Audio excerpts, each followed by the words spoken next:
ABN Maharashtra में आपका खैर मकदम। मैं हूं मुनीर आरिफ खान। नाज़रीन, गुज़िश्ता कई दहाइयों से इस तारीख़ी शहर के साथ साथ पूरे मराठवाड़ा के अवाम की जानिब से हुकूमत से ये मुतालबा किया जा रहा था कि सिर्फ शहर और ज़िला ही नहीं बल्कि पूरे मराठवाड़ा के आज़मीन हज और उम्रा सफ़र हज और उम्रा के लिए यहीं से रवाना होते हैं और अब हज के अलावा उम्रा जाने वाले आज़मीन की तादाद में दिन ब दिन इजाफा ही हो रहा है।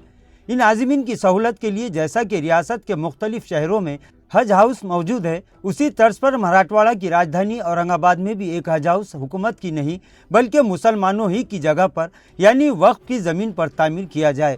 जब भी हज का मौका आता था ये मुतालबा सुर्खियों में रहता था और हर मरतबा हुकूमत जल्द ही हज हाउस के क़याम का वादा करती थी और फिर वादा करके भूल जाती थी।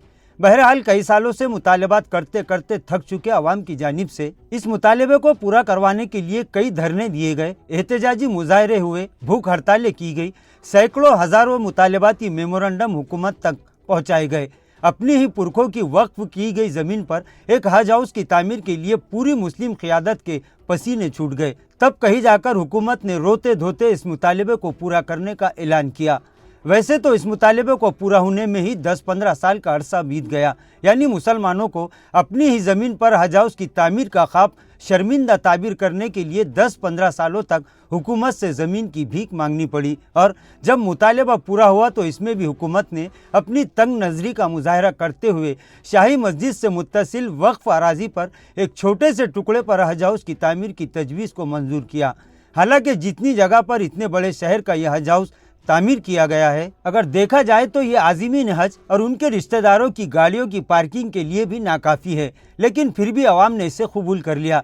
इसके बाद इसका तामीरी काम शुरू हुआ तो इस काम को पूरा होने में भी कई साल लगा दिए गए। जैसे तैसे हज हाउस तामीर भी हो गया। अब हज हाउस तामीर होकर भी साल डेढ़ साल का अरसा गुजर चुका है और मुस्लिम क़ियादत का पावर देखिए कि अब इसके इफ्तिताह के लिए भी एहतजाज करना पड़ रहा है और पता नहीं कि कब इसका इफ्तिताह होगा।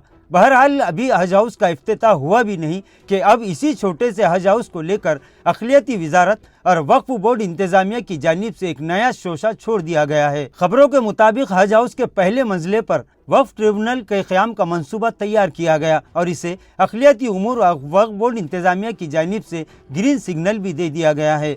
यहाँ तक कि यहाँ पर फर्नीचर भी तैयार किया जा रहा है। नाज़रीन, इस खबर के बाद औरंगाबाद शहर और ज़िला के साथ साथ पूरे मराठवाड़ा के अवाम में नाराज़गी और बेचैनी पाई जा रही है और पूरे मराठवाड़ा के मुसलमानों की जानिब से हुकूमत और अरबाब हुकूमत को ये इंतबाह दिया जा रहा है कि हज हाउस को हज हाउस ही रहने दे और वक्फ ट्रिब्यूनल के लिए कोई दूसरा मुतबादिल तलाश करे। अवाम का ये कहना है कि हज हाउस में इस तरह का मनमाना कारोबार और इम्तियाजी सलूक किसी हाल में कबूल नहीं किया जाएगा।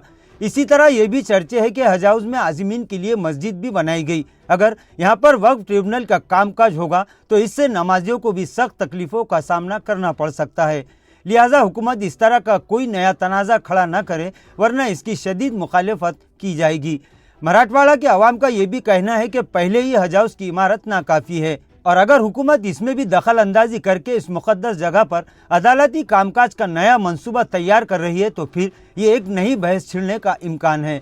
लिहाजा हुकूमत और ख़ासकर अक़लियती उमूर और वक्फ बोर्ड मेम्बरान को भी कहा गया है कि वो सीधे सीधे अपनी ड्यूटी अंजाम दे। तानाशाही फरमान अवाम पर मुसल्लत करके हुकूमत से शाबाशी लेने की बजाय आज़मीन हज और उम्रा को राहत पहुँचाने का नेक काम करे और सियासी कायदीन की चापलूसी करने के बजाय अवाम की खिदमत का फरीज़ा अंजाम दे।